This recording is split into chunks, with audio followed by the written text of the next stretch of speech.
Hello tout le monde, j'espère que vous allez bien. Aujourd'hui on se retrouve pour une affaire qui m'a été conseillée par une abonnée et qui se passe à Kinshasa, en République démocratique du Congo. Avant d'aller plus loin, n'oubliez pas de me laisser un petit pouce bleu, de vous abonner et puis on est parti. Yvonne Ifetentela, surnommée Maman Yvonne, était une femme d'affaires et ancienne journaliste pour Mirador TV, une chaîne de télévision congolaise. C'était une très belle femme de 41 ans, pétillante et qui avait tout pour elle. Elle était diplômée de l'IFASIC, l'Institut facultaire des sciences de l'information et de la communication. C'est une université au Congo qui prépare au métier de la presse, de la radio et de la gestion de la presse. Elle avait un très bon emploi qui lui permettait de vivre confortablement, 3 enfants et un mari, un certain monsieur Kambale, qui vivait et travaillait à Dubaï.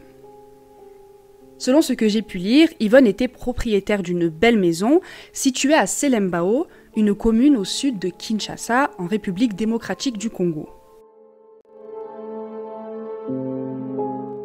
En tant que businesswoman, elle devait jongler entre son rôle de mère de famille et de femme d'affaires.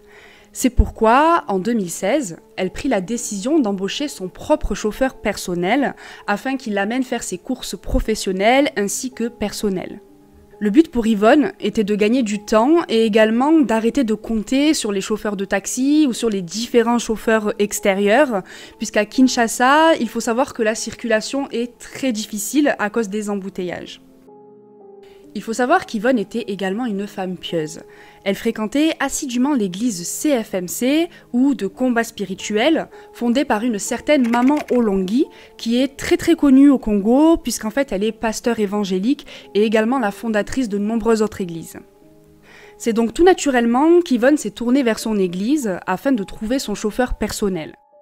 Elle trouva le candidat idéal en Diego Kengenzita, l'un de ses frères d'église qu'elle connaissait depuis 6 ans. Yvonne savait que Diego était au chômage depuis un moment et qu'il vivait dans une précarité extrême, donc elle tenait à lui offrir cet emploi afin de le sortir de la galère en quelque sorte. Pour Diego, c'était une opportunité de rêve. Déjà, Yvonne était une femme d'affaires réputée et qui avait beaucoup d'argent, mais aussi elle accepta de le loger gratuitement dans un petit appartement qu'elle possédait sur son propre terrain pour des raisons pratiques. Ainsi, elle pouvait faire appel à Diego quand elle voulait pour faire ses courses. Il faut savoir que Diego s'est très vite adapté et qu'il entretenait de très bonnes relations avec la famille Ifete. Il devint d'ailleurs rapidement l'homme à tout faire de la famille. Un jour, Yvonne l'avait même emmené avec elle lors de l'un de ses déplacements à Dubaï afin de le présenter à son mari pour le mettre en confiance. Cependant, c'est après 5 ans de colocation et de bons et loyaux services que tout va basculer.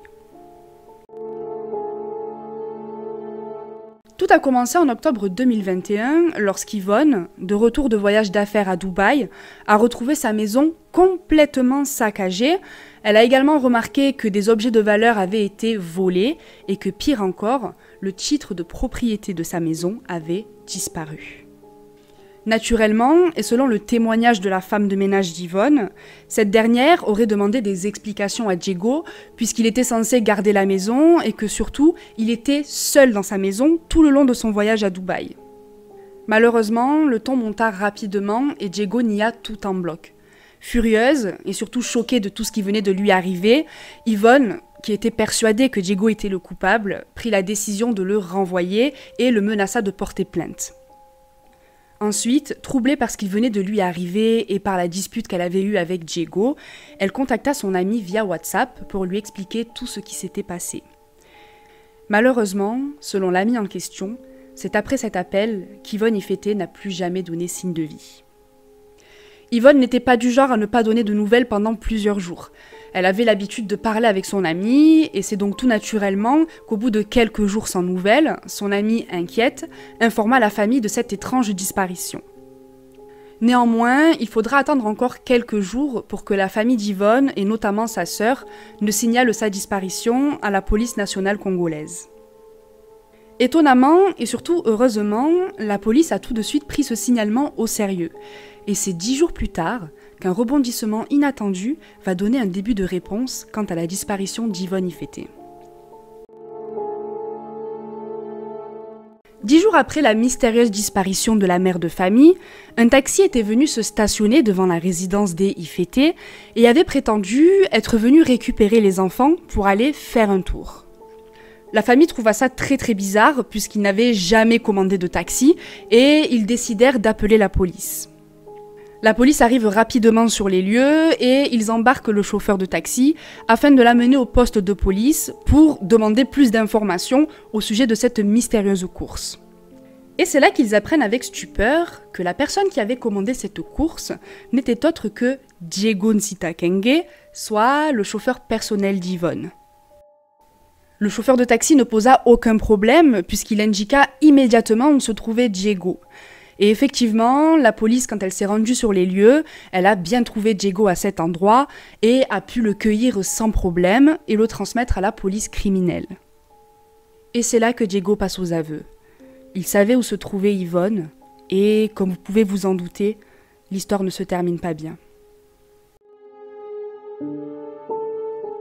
Selon ses aveux, cela faisait quelque temps que Diego convoitait le terrain d'Yvonne. Il avait dans l'idée de vendre le terrain en cachette et de filer avec l'argent. Pour ce faire, il fit appel à un complice, un certain Thierry Kangouza, et tous deux volèrent le titre de propriété d'Yvonne. Cependant, ils avaient oublié un détail. Pour vendre un terrain, une propriété, il fallait soit la signature et l'approbation de la propriétaire, soit une procuration. Évidemment, ils étaient bloqués puisqu'ils n'avaient ni l'un ni l'autre et ils n'avaient pas prévu de prévenir Yvonne. Et c'est là que tout a mal tourné. Yvonne était rentrée de voyage et évidemment, elle avait tout de suite remarqué que sa maison avait été complètement saccagée et que le précieux document avait disparu. Elle avait alors tout de suite accusé Diego puisqu'il était le seul à être présent dans la maison pendant son absence et l'avait menacé de le dénoncer à la police. Diego dit que c'est la menace d'Yvonne de le dénoncer à la police qui lui a donné un déclic et qu'il a décidé de se débarrasser d'elle une bonne fois pour toutes. Alors le soir même, Diego avait attiré Yvonne dans sa chambre en prétextant vouloir rediscuter de l'incident et lui donner des explications. Évidemment, Yvonne ne s'est absolument pas méfiée, elle est allée dans sa chambre et s'est installée sur une chaise afin de pouvoir discuter tranquillement.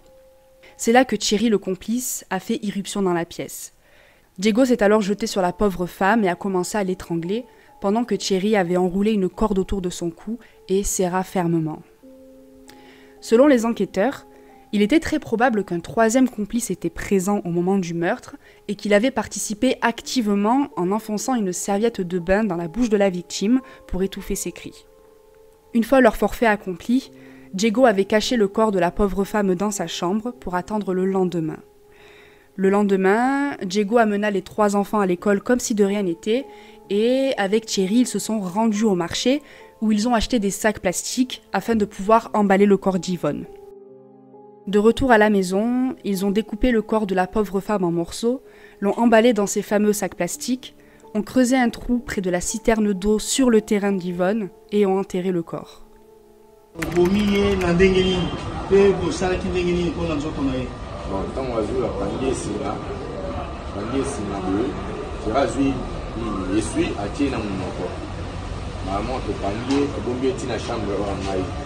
Diego vole ensuite la voiture d'Yvonne et la confie à sa grande sœur, qui la confie à son tour à un certain Ousmane, dans le but de la vendre. Mais il restait le problème de la procuration. Comment est-ce que Diego et Thierry allaient pouvoir vendre le terrain et empocher l'argent maintenant qu'Yvonne n'était plus là? Loin de se démonter, Diego et Thierry ont fait appel à une prostituée pour qu'elle contacte le mari d'Yvonne.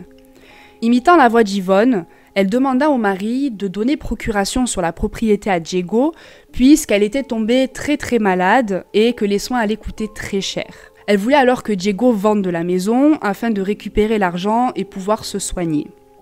Alors, je ne sais pas du tout si le mari était tombé dans le panneau, mais moi je trouve ce plan complètement farfelu. De toute façon, Diego et Thierry n'ont pas pu aller plus loin dans leur plan et n'ont pas réussi à vendre la propriété, puisqu'entre-temps, la famille d'Yvonne avait signalé sa disparition. Fait encore plus choquant, Diego alla plus loin puisqu'il dit aux enquêteurs qu'il avait même prévu de se débarrasser des 3 enfants d'Yvonne. C'est ce qui explique la présence de ce mystérieux taxi à la propriété des Ifete qui avait prétendu être venu chercher les enfants pour faire un tour. C'est officiel, les enquêteurs sont maintenant à la recherche d'un corps. Tout Kinshasa était en émoi face à cette tragique nouvelle et surtout, ils voulaient des réponses. C'est le jeudi 4 novembre 2021 à 16 h que, guidé par les 2 coupables du meurtre, le commissaire, accompagné de quelques enquêteurs, de techniciens de la police technique et scientifique et de la Croix-Rouge, se rendent au domicile d'Yvonne Ifeté, là où les tueurs ont enterré le corps. L'exhumation a été entièrement filmée par la presse, ainsi que par les nombreux curieux qui s'étaient rassemblés à la résidence des Ifeté. Personnellement, rassurez-vous, je ne vais pas vous montrer cette vidéo dans son entièreté, puisque bien qu'il n'y ait pas de détails graphiques, il n'y a pas de sang, on ne voit pas vraiment le corps de la femme. J'ai trouvé cette vidéo particulièrement choquante, puisque lorsqu'ils la sortent de terre, on voit très bien qu'il manque des morceaux. Et puis par respect, j'ai pas envie de montrer cette vidéo, surtout qu'elle m'a mis très mal à l'aise. Après l'exhumation de la pauvre Yvonne, son corps a été conduit jusqu'à la morgue de la clinique Ngaliema à Kinshasa. Les aveux de Diego Etchery concordent effectivement avec les circonstances de la mort de la mère de famille et elle serait morte dans la nuit du 25 au 26 octobre, soit le jour de la découverte du vol des titres de propriété. La voiture d'Yvonne a elle été retrouvée dans la ville de Boma, à 450 km à l'ouest de Kinshasa. Interrogée par la police, la grande sœur de Diego ainsi qu'un certain Ousmane, la personne qui a conduit la voiture jusqu'à Boma, ont tout de suite avoué qu'effectivement Diego leur avait confié la voiture dans le but de la vendre et de partager l'argent. Le procès de Nzita Kenge, alias Diego, et de son complice Thierry Kangunza s'est déroulé le samedi 6 novembre 2021 sur la place Permanence de la maison communale de Selembao. Le procès a duré toute la journée et autant vous dire que des milliers de spectateurs étaient venus de tout Kinshasa afin de réclamer justice et d'assister à la condamnation des bourreaux. Durant le procès, Diego et Thierry Kangunza sont tous deux revenus sur leurs aveux et ont accusé un certain Albert qui était le gardien de la propriété d'Yvonne. Diego dit à la barre, je cite, « C'est parce que j'étais troublé à l'idée de me retrouver dans la rue avec mes enfants que j'ai sollicité le conseil de papa Albert, la sentinelle. C'est lui qui a eu l'idée de l'exécuter. Il l'a fait avec 3 autres personnes. » D'après lui, Thierry et lui-même étaient au courant du projet de papa Albert et également du déroulement de l'assassinat, mais il nie y avoir activement participé. Il a également prétendu avoir eu une relation avec Yvonne depuis le début et qu'au bout de 5 ans de relation, cette dernière l'avait jeté et n'avait pas tenu ses promesses, ce qui avait déclenché cette dispute. Autant vous dire que face à ce retournement de veste, si on peut appeler ça comme ça, la foule était très en colère. On la voit en train de crier et d'insulter les 2 prévenus pour signifier son mécontentement face à cette défense. Finalement, le juge a déclaré Nzita Kenge, alias Diego, et son complice Thierry Kangunza coupables d'abus de confiance, vol et extorsion de biens d'autrui, meurtre avec préméditation et mutilation de cadavres. Tous 2 sont condamnés ce samedi 6 novembre 2021 à la peine de mort. Cependant, à ce moment-là, la peine de mort était en voie d'abolition en République démocratique du Congo, alors cette peine a été commuée en peine de prison à perpétuité. En conséquence, condamne chacun des prévenus à la peine de mort.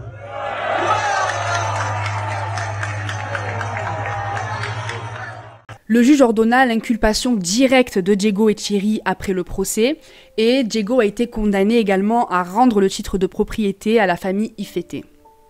Quelques jours plus tard, plusieurs articles de journaux annoncent que Diego Kenge Nzita a été retrouvé mort dans sa cellule en prison. Cependant, on n'en sait pas plus à propos de la mort de Diego, puisqu'une enquête serait apparemment toujours en cours. Quant au 3e potentiel complice, soit Albert, le gardien d'Yvonne, il serait toujours activement recherché et reste introuvable à ce jour. Yvonne Ifeté Ntela a été inhumée le jeudi 11 novembre au cimetière Chemin du Paradis. Elle laisse derrière elle son mari, ainsi que ses 3 enfants, victimes de sa générosité et de son hospitalité. Je trouve que cette enquête a été très vite résolue. En effet, il s'est passé environ 15 jours entre la disparition d'Yvonne et l'arrestation des 2 coupables, plus le procès et l'inculpation. Je trouve ça énorme. Il faut aussi souligner que la police de Kinshasa a tout de suite pris cette disparition au sérieux et tous les Kinois étaient à 100% investis dans cette enquête. Cependant, suite à la résolution de cette affaire, plusieurs hypothèses ont commencé à émerger d'un peu partout à propos de la relation qu'Yvonne entretenait avec son chauffeur personnel, ainsi que sur les circonstances de sa mort. En effet, plusieurs sources mentionnaient une relation adultérine entre Yvonne et son chauffeur. Apparemment, beaucoup de personnes trouvaient ça déjà très étrange qu'Yvonne héberge sous son toit un homme pendant 5 ans en l'absence de son mari. Sur Facebook et Twitter, par exemple, plusieurs personnes ont pointé du doigt cette photo et cette photo en disant qu'il n'était pas normal qu'Yvonne soit aussi tactile avec son employé et que cette photo ne transpirait pas du tout une relation entre patron et employé, mais plutôt qu'Yvonne était en couple avec ce chauffeur. Enfin, d'autres articles ont fait mention d'événements paranormaux avant, pendant et après cette affaire. Tout d'abord, Diego Nzita et Thierry Kangunza ont affirmé aux enquêteurs qu'ils avaient été envoûtés par un marabout et qu'ils avaient donc été forcés à commettre ce meurtre. D'ailleurs, les enquêteurs auraient trouvé sur le toit de la victime une bassine remplie de fétiches, soit des gris-gris et des objets utilisés afin de faire de la sorcellerie. Enfin, la grande sœur de Diego ainsi qu'Ousmane, à qui la voiture d'Yvonne avait été confiée, ont affirmé avoir assisté à des phénomènes paranormaux alors qu'ils avaient la voiture en leur possession. Selon eux, ils avaient senti la présence de la défunte tout le long du trajet jusqu'à Boma et ils avaient même assisté à des apparitions physiques. Ousmane aurait alors essayé de purifier la voiture avant de pouvoir la vendre en vain.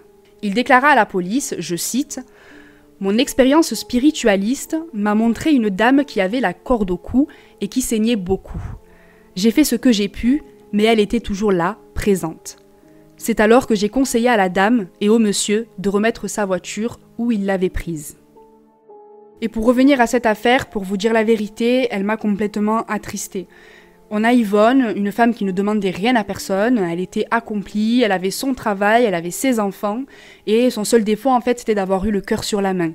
Elle est là, elle a offert le gîte et le couvert à son frère d'église qu'elle pensait connaître, elle lui faisait totalement confiance et au final il a profité de cette confiance pour lui mettre un couteau dans le dos littéralement. Voilà, j'arrête de blablater, j'ai très soif, j'espère que cette affaire vous a intéressé. Avant de quitter la vidéo, n'oubliez pas de me laisser un commentaire, que ce soit pour réagir, pour ajouter des informations ou pour corriger les informations que je vous ai données dans cette vidéo. Je voulais remercier encore une fois l'abonné qui m'a parlé de cette affaire, je l'ai trouvée très intéressante et très triste. Et puis n'hésitez pas à me laisser un petit pouce bleu pour m'encourager, je lis tous les commentaires, je réponds à tous les commentaires, à vous abonner et on se retrouve bientôt pour une nouvelle histoire. En attendant, prenez soin de vous et je voulais clôturer cette vidéo avec un extrait de verset de la Bible que j'ai lu sur l'un des articles traitant de cette affaire et que je trouve qui résume totalement la situation. Je vous le lis tout de suite. « Et l'homme aura pour ennemi les gens de sa maison. »